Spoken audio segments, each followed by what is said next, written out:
ingresos han tenido lugar en el aeropuerto de Caracas. Inicia una nueva etapa. If you come illegally, you will now be removed.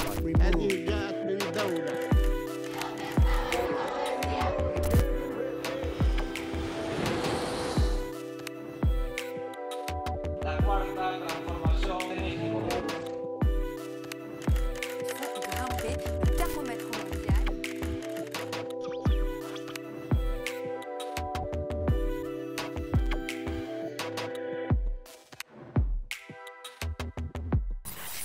Bienvenidas y bienvenidos a Extranjeros, el programa donde corresponsales internacionales nos hablan sobre los temas que más nos interesan. En esta transmisión hablaremos sobre el huachicol fiscal y las autoridades mexicanas involucradas, también sobre el asesinato del activista conservador Charlie Kirk en Estados Unidos y las reacciones de Donald Trump, y lo que sucedió en Argentina con Javier Milei. Acompáñenos a ver las portadas de este mes. En un fallo histórico 4-1 con el voto en contra de Luiz Fux, el Supremo Tribunal Federal de Brasil condenó a Jair Bolsonaro a 27 años y 3 meses de prisión por intento de golpe de Estado tras perder las elecciones de 2022. Tras la condena, miles de personas marcharon en contra de una propuesta legislativa que otorgaría una amnistía al expresidente. El 10 de septiembre, el activista conservador y aliado de Trump, Charlie Kirk, fue asesinado a tiros en Utah. Su muerte avivó el enfrentamiento partidista entre republicanos y demócratas. En el funeral, al que asistieron más de 70,000 personas, incluido el presidente Donald Trump, la esposa de Kirk pidió el perdón para el acusado del asesinato, Tyler Robinson. Durante su segunda visita de Estado al Reino Unido, el presidente de Estados Unidos, Donald Trump, fue recibido con honores por el rey Carlos III, hecho que motivó manifestaciones en Londres y Windsor contra su presencia. Posteriormente, en una conferencia con el primer ministro Keir Starmer, Trump sugirió sacar al ejército para controlar la migración irregular hacia el Reino Unido. Drones rusos violaron el espacio aéreo de Polonia durante ataques rusos contra Ucrania. Polonia y miembros de la OTAN derribaron varios dispositivos e invocaron el artículo 4 para consultas aliadas, aunque Moscú negó intencionalidad y destacó que los aparatos no portaban explosivos. Analistas interpretaron el episodio como una prueba del Kremlin a la OTAN. Cientos de miles de personas se unieron a más de 250 manifestaciones alrededor de Francia en una huelga intersindical contra recortes presupuestales que afectarían programas sociales y pensiones, lo que aumentó la presión sobre el nuevo primer ministro, Sébastien Lecornu. Las marchas y cierres masivos afectaron escuelas, transporte y farmacias y derivaron en decenas de detenciones. Protestas multitudinarias lideradas por la autodenominada Generación Z contra la corrupción y la represión en Nepal derivaron en incendios y asaltos a sedes del Estado. Manifestantes prendieron fuego al Parlamento y al complejo gubernamental de Shingadurbar. La crisis forzó al toque de queda en Katmandú y la dimisión del primer ministro K.P. Sharma Oli, quien fue sustituido por Sushila Karki como primera ministra interina. Los disturbios provocaron la muerte de 74 personas y más de 2,000 heridos. Robert Redford murió el 16 de septiembre de 2025 a los 89 años. Actor y director emblemático, impulsó el cine independiente como fundador del Sundance Institute y el festival homónimo. Recordado por Butch Cassidy y Sundance Kids y Todos los hombres del presidente, mantuvo durante décadas un activo compromiso político y ambiental. Ganó el Oscar a Mejor Director por Gente como uno en 1981 y recibió un Oscar honorífico en 2002.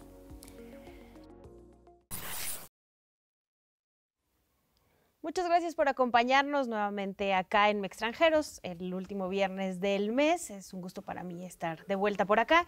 Y bueno, nos vamos rapidísimo a la información. Como siempre nos acompañan periodistas que nos vienen a traer las notas del mes. Y vamos a empezar contigo, Laurence Cuvillier, de France 24. Cuéntanos qué nota nos traes el día de hoy. Pues la nota la más destacable para mí es esta convención de la ONU sobre la solución a dos estados para el reconocimiento de Palestina como Estado y de hecho de que muchos países ya se juntaron a también reconocer a Palestina como un Estado de pleno derecho. Francia, como lo había anunciado, y también pues el Reino Unido, Australia, Canadá, o sea, muchos países que además son aliados tradicionales de Estados Unidos y que hicieron este gran paso de reconocer a Palestina como Estado.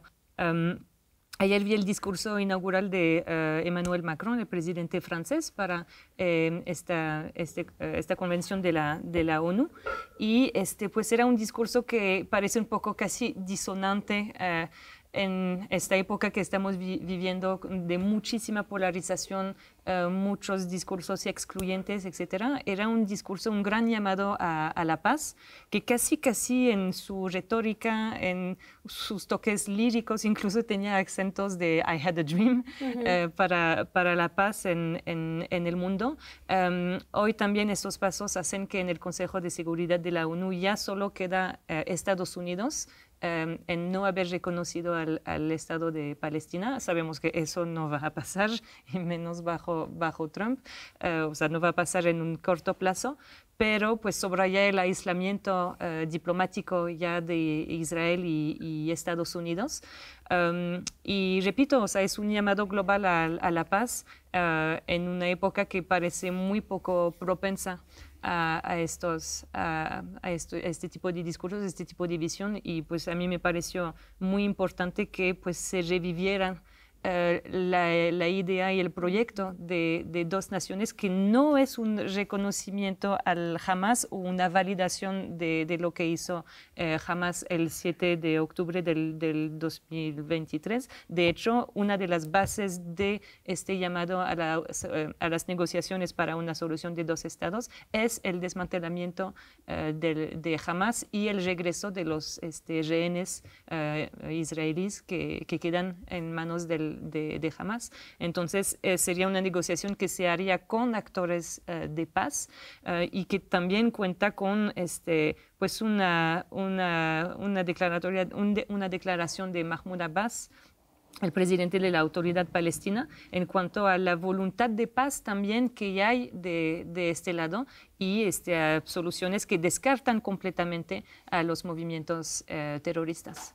Entonces esperemos que, pues, es muy difícil realmente esperar que proceda este llamado, dado la geopolítica actual, pero pues es importante que se mantenga en la mesa esta solución.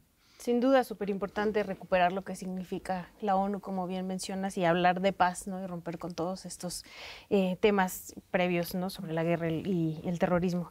También en esta ocasión nos acompaña Massimo Barzisa, periodista italiano de la agencia ANSA. ¿Cómo estás? Bienvenido. Muchas gracias, Ixchel. Muchas gracias. Un gusto estar aquí.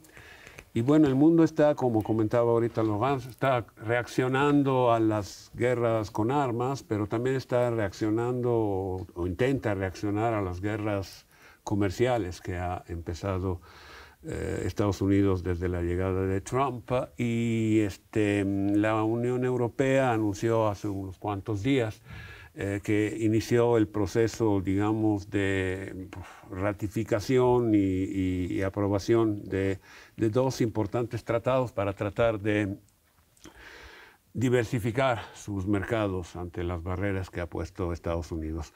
Entonces están en la mesa del camino de la aprobación el tratado con el Mercosur de parte de la Unión Europea y el tratado revisado que ya existe con México, pero que ha sido modernizado y se terminó la negociación en 2020 y pues está listo para entrar en vigor, pero debe de ser aprobado. Los caminos de la Unión Europea para aprobar tratados comerciales son muy complejos.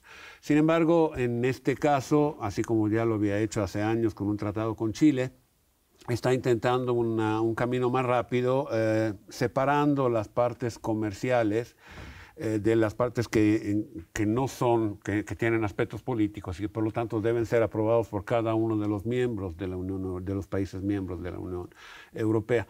Al separar la parte comercial, se va a someter al Consejo Europeo y al Parlamento Europeo la aprobación de la parte comercial de ambos tratados, y en caso de que sean aprobados, pues ya se ratificarán en los países de América del Sur para Mercosur y en el Senado mexicano para el tratado con México. Para el Mercosur hay una serie de reservas de parte sobre todo de Francia, de Polonia, de Italia, de algunos otros países de la Unión Europea que quieren proteger sobre todo sus mercados agrícolas y mantener ciertas salvaguardas que tienen las calidades de algunos productos que se venden en la Unión Europea y que podrían ser amenazadas por un aumento en el comercio con los países de América del Sur. Para el tratado con México, francamente, parece que no hay mayor resistencia de parte de ningún país de la Unión Europea. Entonces, en caso de que esto sea aprobado, por lo menos para México, se dice que podría entrar en vigor a principios del próximo año. México evidentemente tiene un fuerte sesgo comercial con Estados Unidos. Esto amplía de alguna manera los mercados mexicanos, pero no, yo creo que va a ser más benéfico para la Unión Europea tener un tratado más amplio y más abierto con México de cuanto no lo puede hacer para México, por lo menos en el corto plazo. Ya veremos, un aspecto importante es que entrarán en vigor en caso de que esto proceda una serie de salvaguardas a como 300 denominaciones de origen europeas en México, y para Norteamérica, que está acostumbrada a llamarle parmesano lo que no es parmesano, mozzarella la que no es mozzarella, sí va a ser un cambio, yo creo que bastante interesante. Pero bueno, ya veremos qué sucederá. Muy bien, buscando balances en la ONU, en los mercados, en el mercado del queso, me parece increíble. También nos acompaña en esta ocasión el periodista Pablo Ferri, que ya también ha andado por acá varias veces, periodista español del país. Bienvenido, Pablo, ¿cómo estás? Bueno, muchas gracias, un placer estar aquí como siempre. Pues yo traigo sobre la mesa otra crisis humanitaria, evitable, entiendo también. Me refiero a la crisis de los Rohingya en Asia. Justo en agosto se cumplían 8 años del éxodo de 3/4 de personas de la parte en donde vivía esta minoría étnica musulmana en Myanmar a Bangladesh, ¿no? Es una tragedia histórica porque esto, digamos, es el último, o aquello fue el último eslabón de una cadena de maltratos hacia la población rohingya, porque desde los 70 Myanmar decidió que ellos no eran ciudadanos de su país, sino que eran por siempre migrantes, ¿no? Y así les han seguido tratando en los campos de refugiados que ocupan en Bangladesh, ¿no? Donde no son reconocidos como ciudadanos, donde no se les permite trabajar y donde las casas que construyen no pueden ser de materiales duraderos. Una forma de presentar del gobierno de allá a su población de que en realidad, bueno, que están ahí provisionalmente, ¿no? Son ya más de 1 millón de personas las que viven en campamentos hechizos en el sur de Bangladesh, sobre el Océano Índico. Y justo veía estos días un poco de autobombo en El País Semanal, un documental que hicieron unos compañeros que se desplazaron allá y que contaban cómo después de 8 años las condiciones eran miserables, no hay más en temporada de lluvias como esta, ¿no? Donde la gente literalmente vive sobre el lodo, ¿no? Y imagínate la cantidad de enfermedades, infecciones y demás que se da entre la población, ¿no? Y luego, además, pese a los llamamientos de Naciones Unidas y de parte de la comunidad internacional, pues no parece que se acerque una solución para esta cantidad de gente que ni puede vivir en Bangladesh o puede pensar en una vida o en un futuro en Bangladesh, ni desde luego puede volver a Myanmar, donde la mayoría de la población que es budista pues ha desarrollado con el paso de los años no sé si un odio, no sé si llamarlo un odio, pero bueno, una desconfianza visceral hacia la población rohingya. Paula Mónaco Felipe, periodista argentina, por favor, sálvanos de las notas. Vamos a levantar un poco el perfil del optimismo. Hola, Excel, bueno, hola a todos y gracias por la invitación. Yo traigo como nota personal, tratando justo de encontrar esas historias, personas y experiencias que nos ayuden a seguir adelante, una noticia que para mí es alentadora. En estos días, 2 restaurantes de la Ciudad de México recibieron estrellas Michelin. Y creo que son no solo 2 restaurantes, 2 proyectos interesantes de conocer. Masala y Maíz, que recibió una estrella de las convencionales, y Baldío, que recibió una estrella verde, que le llaman, que es la primera Michelin verde de la Ciudad de México. ¿Por qué creo que son interesantes y esperanzadoras estas noticias? Masala y Maíz es un restaurante que tiene ya varios años, que empezaron los chefs Norma Listman, mexicana, y Saqib Kebal, de la India, donde se come riquísimo, comida nativa de México, de África y de la India, pero sobre todo lo que tienen es que abandonan el modelo del chef estrella. Si bien ellos lo fundaron, es un espacio donde las decisiones se toman en grupo, en asamblea, el mando está en las mujeres, los sueldos son igualitarios, han mostrado solidaridad con causas como en los terremotos, con Palestina, en contra de la gentrificación, y son un espacio como que intenta cambiar la injusticia que en general tiene la industria restaurantera. Y Baldío, que es una experiencia mucho más nueva, va más allá en una cosa que creo bien interesante. Hace posible un restaurante de 0 desperdicios y 0 plástico. Trabajan con productos locales de Chinampas, como muchos otros restaurantes, con producción regenerativa, pero además nada se tira. Todo se transforma en algo. Se transforma en sopa, se transforma en fermentado, se transforma en nuevos ingredientes que van creando. Y hablaba con una de sus chefs, una veracruzana muy joven y muy interesante, Carla Jaén, y dice que para ellos es un reaprender a cómo ser chef, a no buscar esa cosa de desechar muchas hojas para el pedacito bonito, sino a trabajar con lo que la tierra da en cada momento y con respeto a cada ingrediente y la huella que va dejando en el planeta, a no tener proveedores que usen plástico. En fin, se puede producir sin explotar, se puede comer rico sin que haya desigualdad dentro de las cocinas, y creo que son 2 proyectos interesantes que están tratando de hacer un mundo más chido para todas las especies y que nos muestran que se puede sumar desde distintos lados. Y muy ricos los 2, Baldío también es delicioso. Y un saludo a la Flerbs, que es la barista que hace café ahí en Baldío, que es una amiga mía. Así de, no lo sabía, pero podemos Mira, también felicitarlos porque acaban de ganar el principal premio de la gastronomía mundial. Me parece increíble. Pero bueno, con esta bonita nota de las cosas que pasan en esta ciudad también, nos vamos a ir brevemente a un corte. A lo mejor para venir no a una nota tan bonita, pero algo que tenemos que analizar definitivamente, y es toda la crisis del huachicol y cómo están involucrados autoridades mexicanas. Entonces, vámonos a un corte, pero volvemos.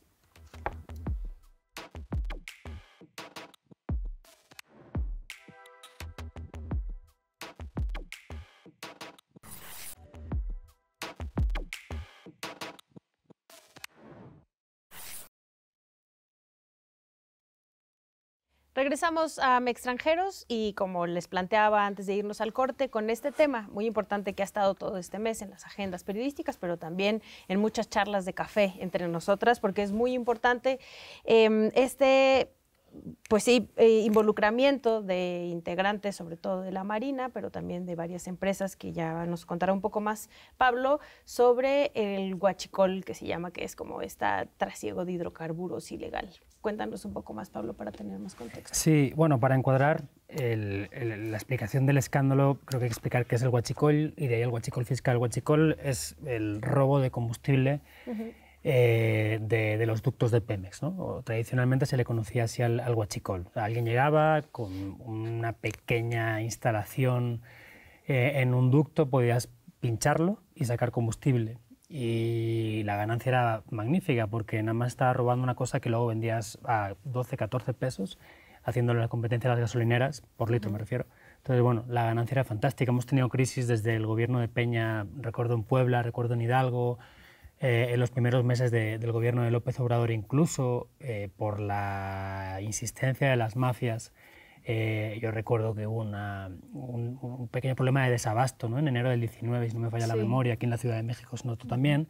Parece que ese problema había bajado, pero lo que ocurría, por lo que hemos conocido en las últimas semanas, es que mutó el huachicol y ya no era tanto, que sigue ocurriendo, que las mafias estuvieran pinchando los ductos, sino que estaban importando combustible refinado desde Estados Unidos bajo fracciones arancelarias falsas. ¿Qué quiere decir esto? Pues que tú estabas mandando en buques con capacidad de millones de litros combustible, diésel o gasolina, diciendo en aduanas que en realidad estabas importando aceites lubricantes o aditivos para aceites. ¿Cuál es la diferencia? Los impuestos que pagas. Si tú estás diciendo que estás importando aceites o aditivos, no pagas el famoso IEPS, que es un impuesto que se paga cuando importas combustibles. Entonces la ganancia para las mafias es fantástica.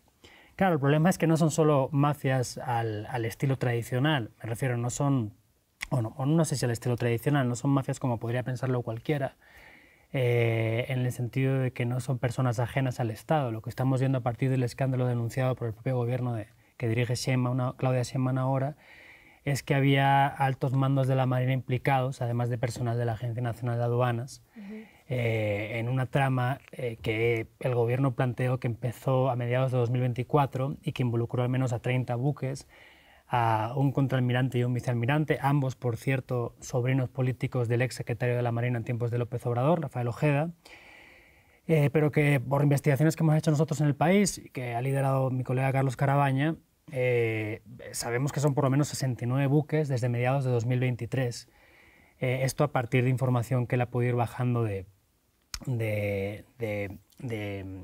información de los puertos de salida de los buques y de llegada y de las aduanas, etc. Para dar una idea de cuánto dinero estamos hablando, y voy a soltar 4 o 5 datos porque creo que vale la pena. Esos 69 barcos identificados desde junio de 2023 hasta marzo de 2024, 2025, perdón, que es cuando salta el escándalo, cuando se decomisa y se publicita la intercepción de un buque en los puertos de Tampico y Altamira, en Tamaulipas. Son, como decía, 69 barcos cargando 564 millones de litros para un beneficio de 150 millones de dólares. Eso es lo que se sabe. Ahora, la proyección que han hecho empresas o consultoras especializadas en el gremio en asuntos de energía hablan de que alrededor de 18.000 millones de litros vendidos en México en 2024, esto es el 30% de las ventas totales, venían de ventas ilegales, o sea, venían de importaciones ilegales o de robos de ductos de Pemex. Estamos hablando de un daño a la hacienda pública de 6.200 millones de dólares solo en 2024. Entonces, eso en términos económicos. Pues si ya nos vamos a las consecuencias o a la importancia de esto para el oficialismo, para los gobiernos de Morena, la gravedad es parecida, ¿no? Es decir, el hecho de que dos personas tan cercanas a uno de los secretarios de Estado más importantes del gobierno de López Obrador hayan liderado esta trama es bastante preocupante. Y luego, otra cosa que me parece muy importante, solo sabemos qué ocurrió en 4 puertos de entrada marítimos. No sabemos qué ocurrió en los puertos de entrada terrestres. Son, creo que, más de 20, ¿no? Y desde hace muchos años, sobre todo en Tamaulipas, se hablaba mucho de camiones cisterna entrando sin ningún tipo de control por las aduanas, en Matamoros, en Nuevo Laredo, en Reynosa también. Y lo que hemos visto, y ha podido comentar Carlos Carabaña en El País, es que el incremento de las importaciones supuestas de aceites lubricantes y aditivos a partir de 2021 es estratosférico. Hay aduanas que de importar 50.000 litros, 50 millones de litros, aumentaban en 500%, 1000%, y no solo las marítimas, las terrestres también. Entonces, no estamos viendo más que la punta del iceberg, y perdón por el lugar común, pero es que es la realidad. Sí. Estamos viendo la puntita. ¿Qué hay debajo? Todavía no se sabe.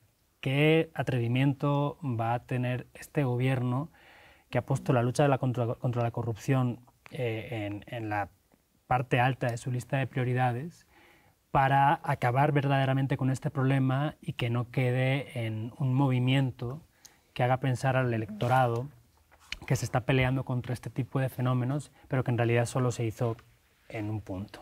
Yo creo que es uno de los escándalos del sexenio, aunque queden todavía 5 años, y que además afecta a la administración anterior y al oficialismo y a Morena en general.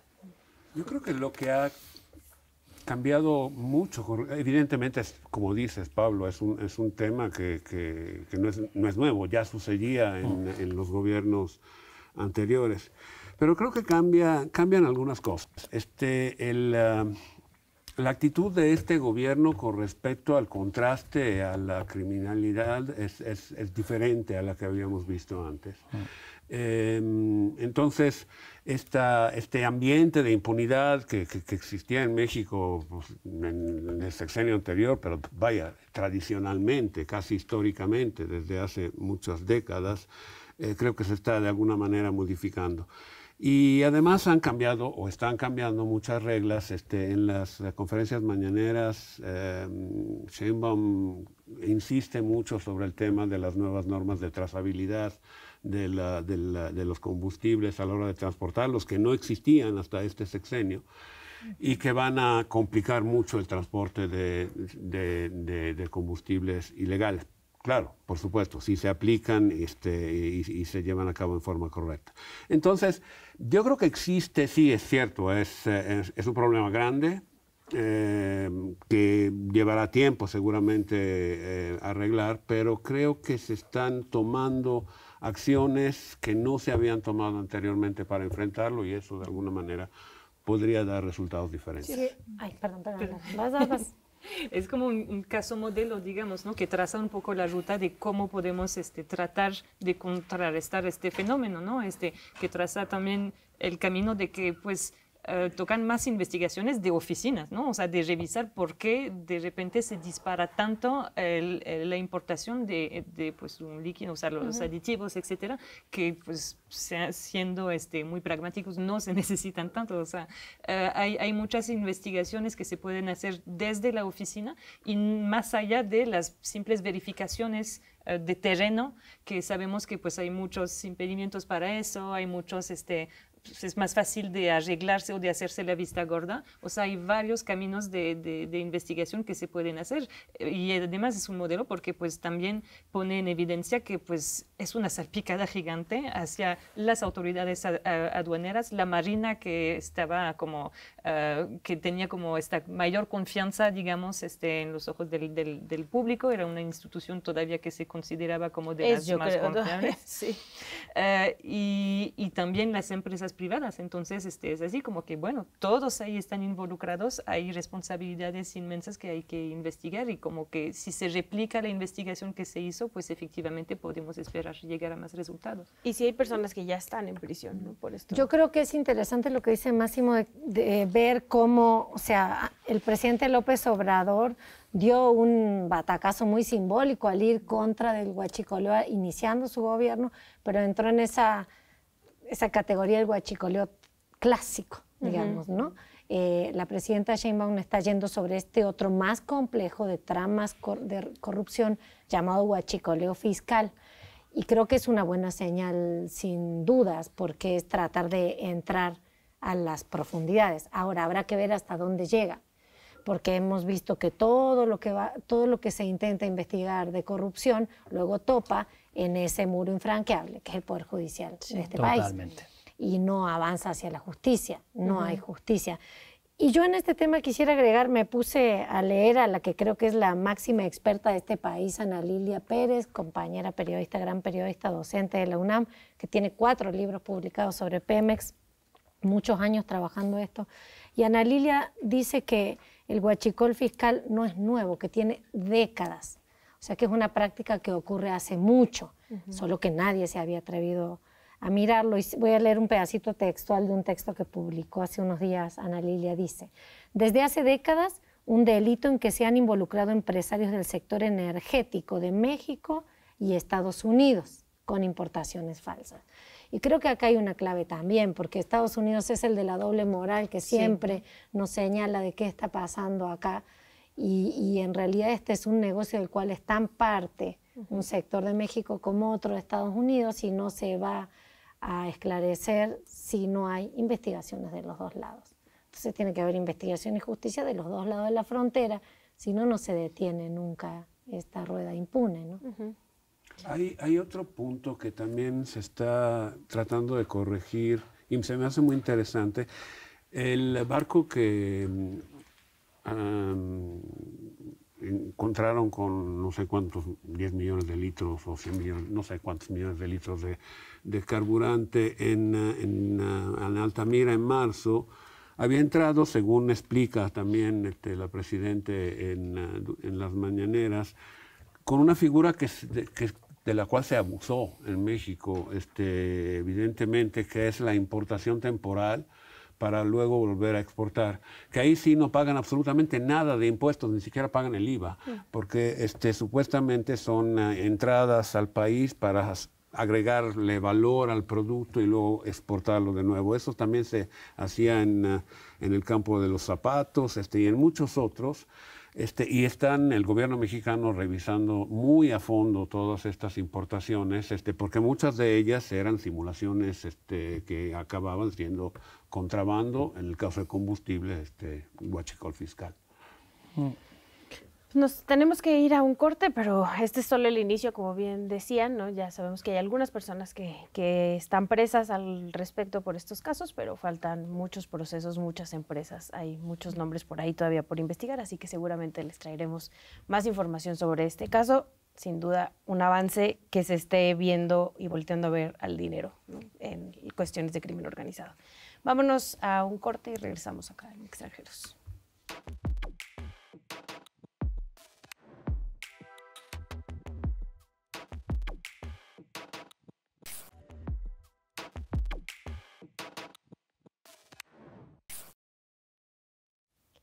Muchas gracias por seguirnos acompañando acá en Extranjeros. Nos vamos a ir ahora con Máximo, porque necesitamos un poco más de contexto sobre lo que está sucediendo en Estados Unidos con el asesinato del activista conservador Charlie Kirk y todo lo que se vino alrededor. Vimos además sus funerales, muchísimas personas ahí, Trump llamando en contra de sus oponentes, ¿no? ¿Cómo está este contexto por allá? ¿Qué nos puedes contar?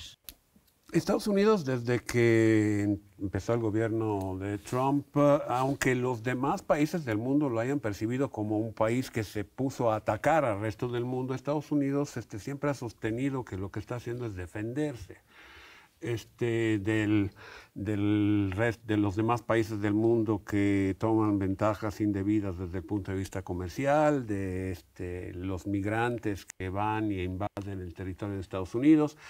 Y el asesinato de Charlie Kirk ciertamente es un hecho que, como de alguna manera está siendo utilizado por el gobierno estadounidense como una prueba de que esto es cierto, de que Estados Unidos o que el gobierno actual de Estados Unidos está bajo ataque. Entonces, las reacciones inmediatas después de este hecho fueron, pues, no nuevas, porque ya habían habido acciones como que miradas a coartar la libertad de expresión y a quitarle la visa a personas que no parecían ser merecedoras de poder entrar en Estados Unidos, pero hubo digamos, un regreso a este tipo de fenómenos con la suspensión de un muy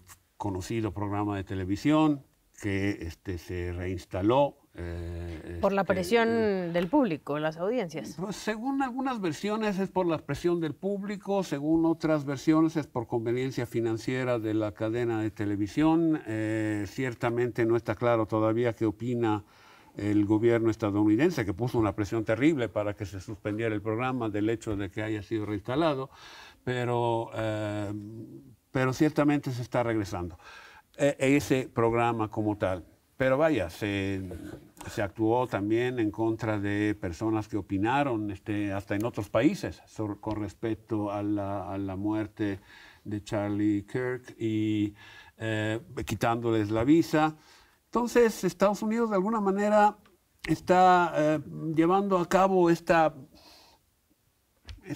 batalla mediática en la cual lo que afirma es que se está defendiendo y está defendiendo al pueblo estadounidense de los ataques del mundo, del resto del mundo, de alguna manera. Tanto desde el punto de vista, evidentemente, o sea, es claro que es condenable totalmente la violencia política, y eso no tardaron ningún país del mundo en condenar este hecho, independientemente del color de sus gobiernos. Todo el mundo condenó el asesinato de Kirk.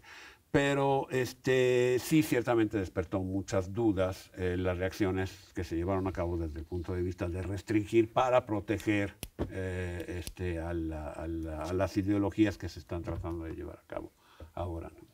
Sí, es decir, subraya mucho la necesidad del movimiento MAGA y del trumpismo de construir su enemigo, y su enemigo, porque son enemigos, o sea, es muy claro, necesitan a este enemigo, obviamente callando el hecho de que tanto el que intentó asesinar a Trump en el verano pasado, como el que asesinó el presunto asesino de Charlie Kirk, venían de un ámbito republicano muy conservador, etcétera, y eso es un hecho que quedó completamente obliterado en el momento del funeral, porque necesitan necesitan ellos, the radical left, los extremistas de izquierda que insultaron, o sea, que Trump insultó, que dijo que los odiaba, que les deseaba lo peor, etcétera.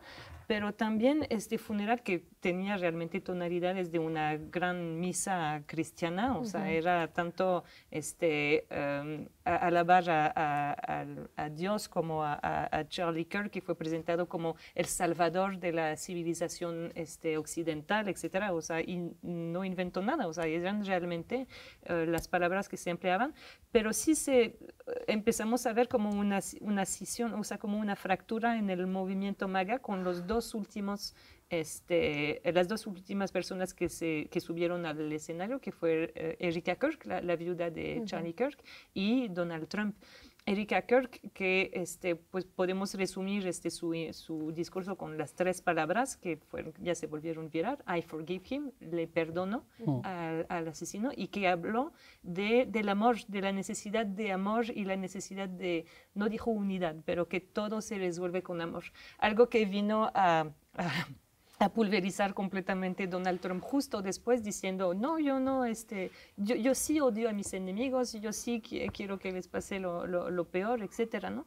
Entonces hay esta fractura entre un movimiento pues que viene mucho del cristianismo, de los ultrarreligiosos, etcétera, que abrazaron a Trump hace ya casi 10 años, a pesar del hecho de que pues a todas luces es una persona altamente inmoral y que tiene muchos comportamientos completamente contrarios a los valores cristianos. Y ahora hay esta retórica completamente guerrera, o sea, hablaban de Kirk como un guerrero de Dios, etcétera, y necesitan esta construcción del enemigo. Si hubiera realmente tenido como propósito este homenaje de construir amor, unidad y paz en el país, pues hubieran invitado a algunos representantes del Partido Demócrata, porque todos los representantes del Partido Demócrata uniformemente condenaron el asesinato político de Charlie Kirk, pero no los invitaron porque necesitan seguir excluyendo al enemigo y necesitan esta construcción del enemigo que da miedo y contra de los cuales, como decías, se están defendiendo, siempre están a la defensiva, teniendo siempre esta retórica completamente excluyente y odiosa hacia sus enemigos. Que Estados Unidos está inmerso ahora mismo, yo creo, ya en una guerra civil cultural, ¿no? Es decir, la forma en cómo se plantean los problemas, cómo se reparten las culpas y cómo por un lado se invisibiliza los argumentos del otro cuando no se desprecian directamente, creo que no deja lugar a la duda, ¿no? Y eso es un poco complicado en un país con un ratio de armas por habitante altísimo, ¿no? Sí. Y las consecuencias de eso que ya todos conocemos, porque cada año hay no sé cuántos tiroteos en escuelas, donde sea. Entonces, bueno, no sé muy bien, estamos viviendo un momento que hacía décadas que no se vivía en Estados Unidos. No sé muy bien hasta cuándo o qué flexibilidad tiene la democracia estadounidense para permitir que esto ocurra sin que el sistema se siga rompiendo y genere consecuencias a medio y largo plazo que impidan una sanación, ¿no? Es decir, todo lo que se está haciendo, todo lo que se está diciendo, sobre todo lo que se está haciendo, desde luego, genera eso, a 10, 15 años vista, una descomposición y una desconfianza de cara a las instituciones, a la democracia en general, que que asusta, ¿no? Además, luego por el papel que todavía siento que tiene Estados Unidos en la configuración de la cultura en el mundo. Es decir, pues la gente los mira y dice, bueno, pues si estos hacen eso, ya ¿cuál es la referencia? Hace años que no son la referencia en muchas cosas, ¿no? Desde luego, pero caray, la democracia, el sistema electoral, la confianza en el law enforcement en general, con muchos asteriscos, desde luego. Yo siento que son ideas, son compartidas de una manera bipartisana, como dicen allá, que poco a poco se rompe, ¿no? Y cuando se rompe ese pequeño o esos pequeños consensos, pues no sé qué va a quedar detrás, ¿no? Yo tengo más dudas que certeza, más bien quería preguntarles a todos cómo lo leen. A mí me cuesta mucho leer lo que pasa en Estados Unidos y de esto que están diciendo de construir un enemigo, la retórica guerrera, esta guerra civil cultural que dice Pablo. Creo que son descripciones como muy acertadas porque, digamos, además un enemigo distinto, porque hasta ahora siempre había sido, ¿no?, el musulmán, el inmigrante, y ahora el enemigo empieza a ser ellos mismos. Hay como, es muy útil, es muy la construcción de este mártir ultraconservador. ¿Qué habilita y hasta dónde? Hay como esa preocupación. ¿Estamos ante un nuevo macartismo, persecución de quien piensa distinto dentro de Estados Unidos o no? ¿Ustedes qué creen? ¿Es simbólico o va a ir a...? Pues de momento yo creo que es simbólico, ¿no? O sea, el caso de Jimmy Kimmel es paradigmático de lo que planteas. Es decir, ¿qué tan importante es que a uno de los principales presentadores de los late nights en Estados Unidos de repente se le quite o se le suspenda el programa, que ya se lo han devuelto, pero que se le quite temporalmente por comentarios que no es que se mofen de la muerte de esta persona, de Charlie Kirk, o no es que haga bromas a partir de esos asesinatos, simplemente pone en duda si los postulados que él planteaba en sus entrevistas, en su podcast y tal, digamos, beneficiaban la conversación pública en Estados Unidos, ¿no? Con su estilo, pero así era.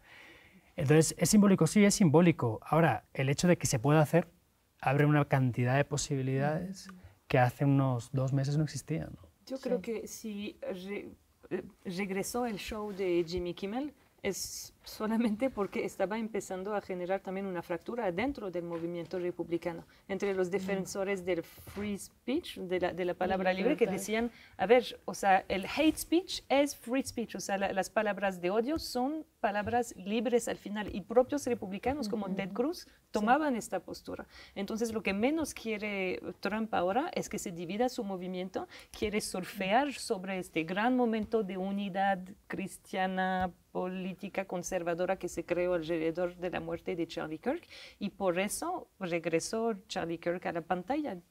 Es mi interpretación, porque si no, pues en este tipo de pasitos a pasitos que está dando cada vez más o sea, los republicanos hacia la censura, la persecución de sus enemigos políticos, etcétera, no hubiera regresado, no hubiera dado este paso atrás si no fuera porque eso iba a poder generar fractura en su propio movimiento. Sí, totalmente de acuerdo. Nos tenemos que ir a un corte, pero justo el bloque con el que vamos a volver, vamos a hablar sobre Javier Milei y lo que sucede en Argentina, y un poco nos puede unir este bloque con el siguiente, porque lo que está pasando allá también es un reflejo del desgaste de esta discusión y de este diálogo, ¿no? Regresamos, no se vayan, porque regresamos ahora con el tema de Argentina.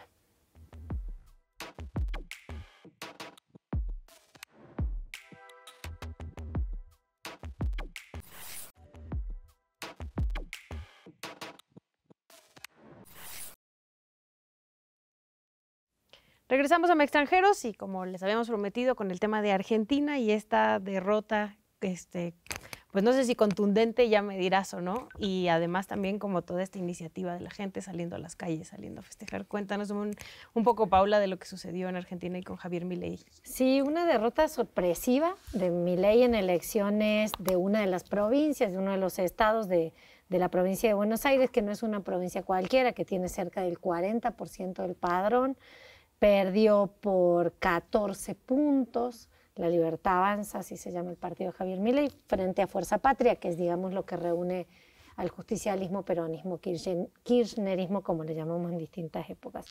No es todavía un naufragio de Javier Milei, pero sí una tormenta, creo, inesperada sobre todo.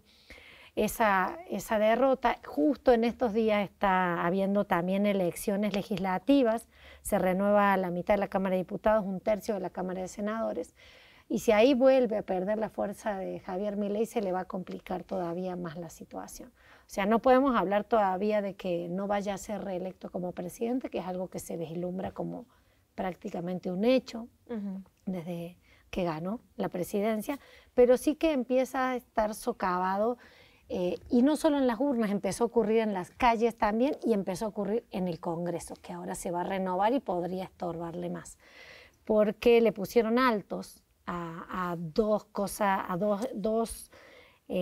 intentos fuertes. El de vetar la ley de discapacidad, que es la que da, digamos, fondos para ayuda a personas con discapacidad.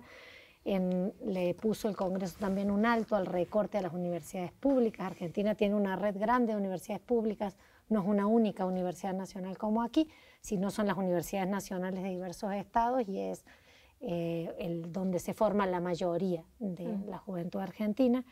Siguió recortando, intentando recortar a jubilados, y se desató un escándalo que reveló que Javier Milei y su familia son más corruptos de los que ellos criticaban como corruptos.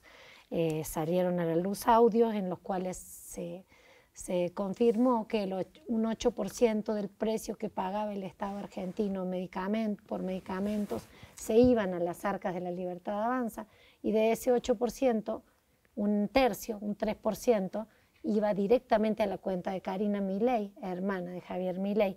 Entonces, bueno, eso desató un enojo, permitió que le votaran en contra, pero también permite algo que creo que es interesante, que empiece a tener más solidez y presencia pública una de las figuras de la tan esperada renovación generacional del kirchnerismo, que es Axel Kicillof, gobernador de esta provincia grande que tiene el 40% del electorado. Ya es segunda vez que es gobernador, tiene una larga carrera política, es economista, keynesiano, es decir, de dar fuerza al Estado, de la inversión estatal, todo lo contrario de la teoría libertaria de Javier Milei, y una figura sin dudas que había estado bastante opacada porque no había sido elegida por Cristina Fernández y por quienes lideran el justicialismo para ser candidato. Fue precandidato a presidente, no avanzó a la siguiente etapa, pero hoy se está posicionando como alguien con posibilidades reales que podría hacer ese cambio generacional que no se ha logrado en el justicialismo. Ahora, el hecho de que haya perdido, y esta es una pregunta, Paula, el hecho de que haya perdido, ya no tenía desde antes mayoría en el Congreso. Entonces, perdió ahora a nivel local en Buenos Aires, puede perder a nivel nacional a finales de octubre. Pero ¿cambia realmente mucho la situación? No tenía una mayoría, digamos, sólida, sino más bien tenía una serie de alianzas que lo sostenían. Y esas alianzas con mira a la movilización social, que en Argentina es muy permanente y que marca mucho, empezó a resquebrajarse.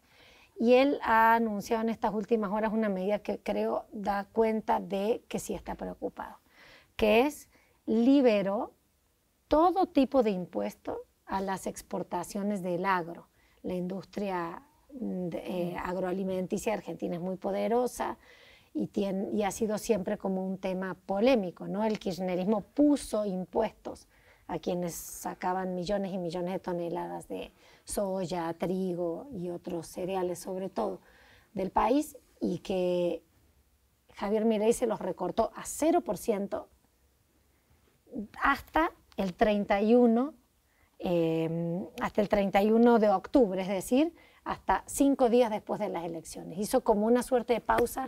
El campo no va a pagar impuestos aunque exporte lo que sea por unos días. Creo que eso muestra que sí está preocupado. Que está porque tratando se le de puede ganar voltear esos... el poder legislativo y estorbarle mucho, aunque no le preocupa tanto. Él gobierna por decreto en general, pero los decretos también tienen un límite.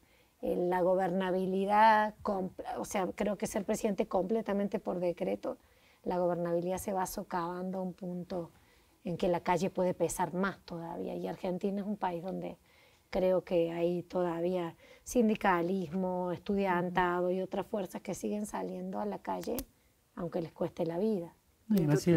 Perdón. Entorpece un poco la salida de su libro, ¿no? Que la construcción de un milagro justo cuando acaba de enfrentar una derrota. No sé si cambiaron sus planes de promoción de su libro. Ay, la verdad no sé, no estoy tan al tanto de su libro porque luego además nos sorprende con muchas cosas, da conciertos y demás, pero sí hay una cosa más allá de lo simbólico. También está teniendo un problema de liquidez y si bien liberó la circulación de dólares, empieza a tener ese problema de liquidez que podría afectar mucho a las arcas del Estado y su economía liberal, que parecía un modelo que él planteaba como infalible, está empezando a hacer agua por algunos lugares. Que por un lado logró contener la inflación, pero por otro lado los sueldos rinden cada vez menos, ¿no?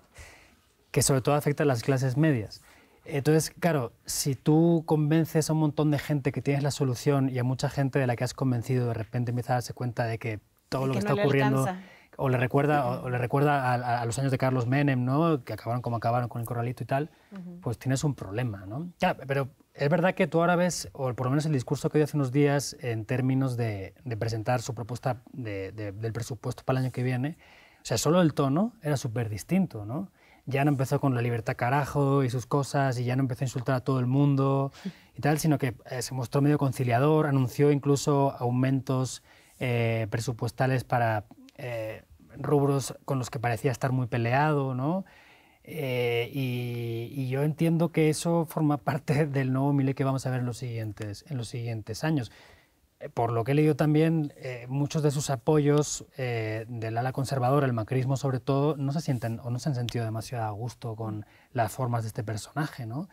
Y eso, más la pérdida de brillo de su milagro económico, más el revés que le han pegado en la provincia de Buenos Aires, más lo que pueda pasar a finales de octubre en las legislativas, pues no parece que pinten demasiado bonito el camino, pero vamos, esto cambia de un día para otro, así que a saber. Sí, le ha bajado 2 rayitas a su triunfalismo y creo que ha logrado contener la inflación, ha liberado el dólar, pero, como bien dicen, en la calle ese dinero no le alcanza a las personas y ese contener la inflación también es del modo que lo hacen con endeudamiento muy grande, con capitales extranjeros, con privatizaciones y con recorte al gasto público es muy insostenible. No tarda en crecer nuevamente probablemente la inflación, no sé, no soy para nada experta en eso, pero aquel barco se empezó a sacudir. Muy bien, con este barco sacudido nos tenemos que ir de Extranjeros. Nos vemos el próximo mes, recuerden, el último viernes de cada mes. Acá andamos en TV UNAM y les agradezco mucho a todas y a todos que nos hayan acompañado. Muchas gracias a ustedes también por mantener la sintonía.